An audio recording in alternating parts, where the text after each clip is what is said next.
For me, fishing in the spring, it's got to be the best time to get out on the bank. The carp are starting to wake up and there's plenty of opportunities to try and nick a bite.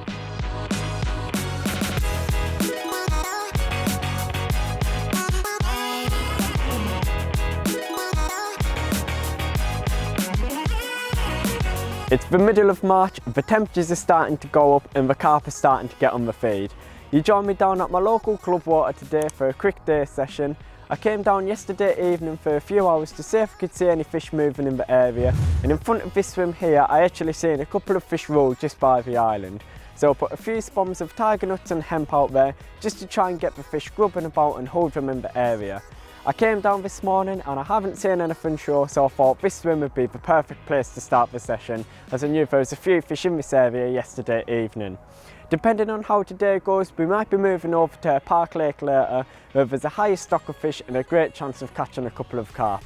But as I mentioned, the days are getting longer, the temperatures are rising, so on this video I'm going to run through some of my spring tips for carp fishing and trying to nick a couple of bites. But we've got the day ahead of us, so fingers crossed we're going to be able to catch a couple of fish. So whenever I turn up to a venue at this time of year, I'll make sure to have a good walk around, speak to anglers, check all the corners, lily pads, underneath trees and locate where them carp are. One of my biggest edges that I think's helped me locate the carp in the last couple of years is a decent set of Polaroids and climbing a tree. Now, tree climbing isn't something you should do if you're not confident, and if you are going to do it, make sure that you've got a decent set of trainers on. Keep your body centred to the tree, don't be hanging off branches, but I can guarantee you, if you climb a tree with a decent set of Polaroids, more often than not it can help you massively in locating where them carp are. I've had it hundreds of times where I've came down to a lake, spoke to anglers, nothing's really getting caught, I haven't seen anything and I'm not really that confident, but then I've climbed up a tree, set a Polaroids on and bang, all the carp are there. And that's changed my session on quite a few occasions. So it's just really important to consider where you're going to set up. Don't set up in a big peg because you can set up your bivvy there. If all the carp are in an overgrown corner, then go there, because you know you're not going to catch the carp if you're not on them. You've got to be right where the fish are. So make sure you take your time in picking the correct swim at this time of year, and I can guarantee you if you pick a good swim, bait up correctly, you'll be in for a good session.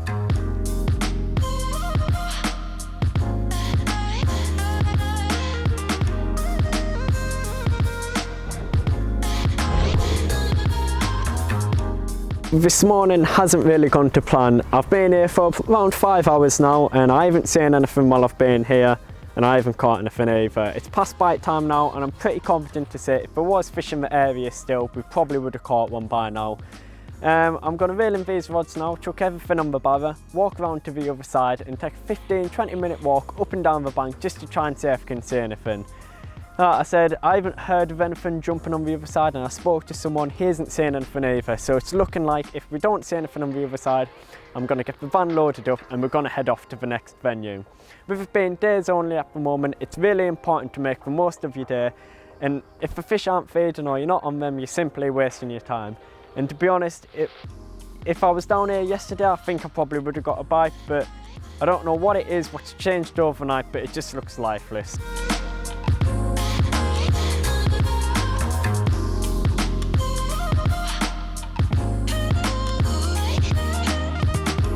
Literally, I've just put the last of the gear on the barra. I only had to reel in my rods left. My right hand I had one bleep and I thought maybe there's fish in the area.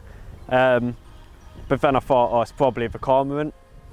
Maybe 15 seconds later, my middle rod just dropped to the floor, savage. Now there's a few bream in here and I thought, oh, it's probably just a bream. So I picked up the rod, no rush to it.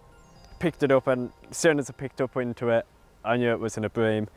It was probably only on for about 10 seconds. It was pulling towards the snags. I just sort of had to hit and hold, and unfortunately the hook pulled. So now I don't know whether to carry on packing up, walk around the other side and go to the other venue, or whether to put the rod back out and give it another couple of hours here. Literally, it was so out of the blue. It was a bit weird. Like at first I thought it was a trailer, but the silicon's being pushed back, the lead's dropped, so it was definitely a bite. It was proper hit and hold stuff. Like, I'm absolutely gutted. So I don't know. Do I stay here or do I go? who knows. So you join me down at the park lake now. I gave it around 40 minutes after losing that fish earlier, but to be honest, I'm not going to lie, I think that bite could have been a fluke. I didn't see anything else in the area, so I thought it's best to move down here where I've got a good chance of getting a bend in the rod.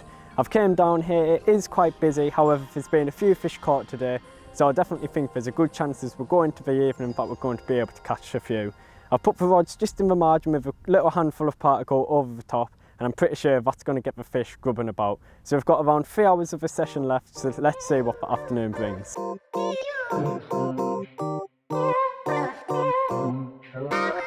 Where do I think most people go wrong at this time of year? You know, you can be tricked into thinking that they want big beds of particle. The temperatures are starting to warm up and the carp are moving around it and they're getting more active, and you can get really excited and think, I'm going to spot it to the granite, I'm going to put loads of bait out. But to be honest, that just doesn't work at this time of year. The water temperatures are still quite cold and we're just waking up after the winter. So it's just really important to consider how much bait you're putting out there. Just a couple of handfuls of a high quality particle over each rod is more than enough to nick a bite. I came down yesterday, I only pre-baited with 2 or 3 spoms of hemp. And that might seem like not a lot of bait and a bit of a waste of time, but if you think of how many individual food items go into a spom when spotting hemp, that's actually quite a lot of particle, and I'm sure that although I only baited up around 18 hours ago, I'm sure there'll still be particle out there because the carp are just waking up, but they're not looking for a big feed, they're just wanting a quick mouthful here and there just to keep them ticking over. So just be really cautious on how much particle you're putting out there at this time of year. I'm not saying that putting a big bed of bait won't work, but just be cautious that more than often it doesn't really work out. So just be cautious on how much you're putting out, because once you've put it in, you can't take it back out.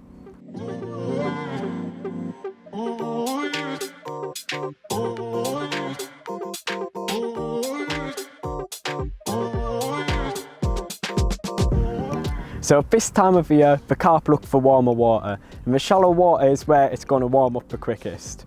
Down here at the park lake, there's depths up to 20 foot deep. However, in the margins it slopes up to around 3 to 4 foot only a rod length out, and this is where I've caught the majority of my carp in the last couple of weeks. Just dropping the rigs off by the rod tip and baiting up with a handful of particles being enough to get plenty of bites early spring, and I'm going to carry on this tactic going forward into the coming months. Like I said, there's a lot of small carp in here, however just at the end of January I was lucky enough to catch one of the original mirrors from here. There's a couple of commons that I'd really like to catch from here, and who knows, maybe in the near future I'll be able to catch one.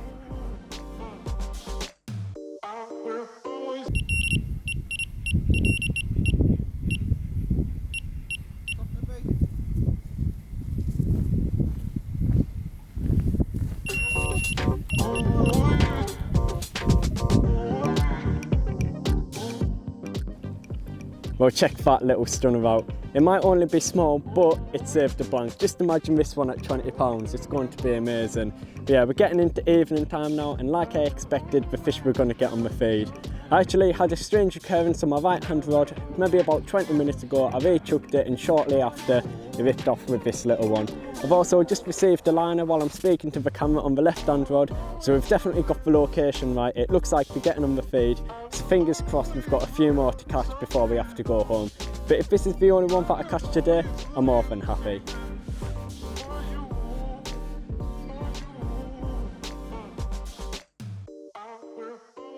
What's been my most memorable ever spring session? Well, there's one session that happened last year that really sticks into mind.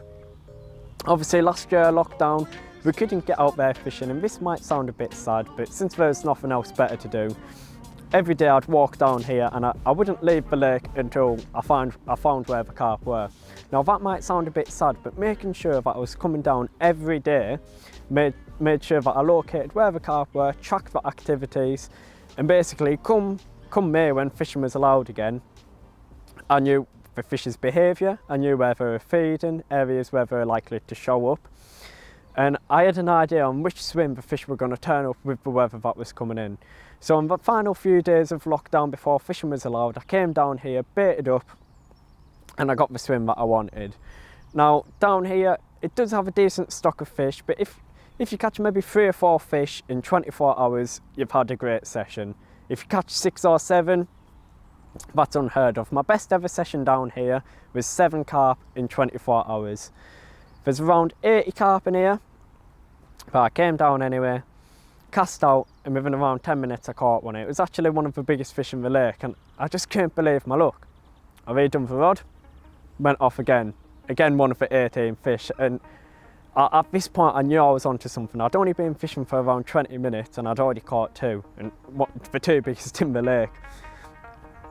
Rod back out, went again. I ended up catching I had 26 bites, landed 25 in 72 hours. It was just phenomenal fishing, and I've never experienced anything like that before. Now what do I think made that session so successful? Well, like I said, coming down through lockdown, although it was sad coming down here every day, I made sure to track where them carp were, their behaviours, and I really sussed it for when fishing was allowed again. Also baiting up, that was a key factor in it, just making sure that I was baiting up little and often, not putting too much bait out. It was May time, so to be fair, the water temperatures were warm enough and the carp were getting ready for spawning, so I was putting a little bit more bait out than I would be at this time of year, but I was still really cautious on how much bait I was putting out there. And again, using rigs that I'm confident with. With them 3 things there, literally all the planets aligned, and I had the best ever spring session that I could have ever dreamed of. And I caught, like I said, 25 fish in 72 hours. It was just absolutely phenomenal, and a session that I'll never forget.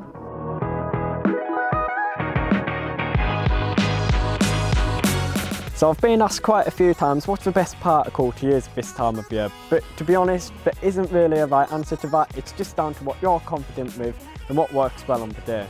Down here on the Park Lake, I've been doing really well using our hemp and nut mix, mixed in with a little bit of maize and a few crushed up boilies. I think this mix works really well down here because there's a lot of natural food in here, so the hemp mimics that perfectly, and also the nut is that a pale white colour, and since it's a park lake, there's loads of people regularly feeding the ducks with bread, and I'm sure some of that gets down to the bottom, and the nut mimics that perfectly. Over the top, I'll fish a high attract pop-up, or possibly a grain of maize topped off with a pop-up corn.